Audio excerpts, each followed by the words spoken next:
যদি কবুল হয় পুরো মাহফিল কবুল হয়ে যাবে। একবার জোরে বলেন আল্লাহুম্মা আমিন। আখের ভাই সাহেব সেই তার মেয়ের জন্য দোয়া চেয়ে 5000 টাকা ওয়াদা করেছেন।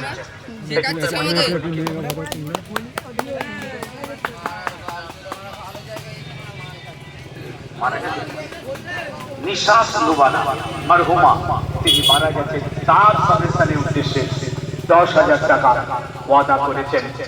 10,000 টাকা দোয়া চাই, আল্লাহ তার কবরে শান্তি দেন, আল্লাহ নাজাত দেন, জান্নাত নসিব করেন, নবী পাকের শাফাত নসিব করেন, জান্নাতের ফেরদাউস নসিব হয়। সবাই জোরে বলেন আল্লাহুম্মা আমিন। ভাই বলেন আল্লাহুম্মা আমিন। আমি বলবো আপনাদের লাভ আছে, আপনি ওরা দিতে সম্পূর্ণ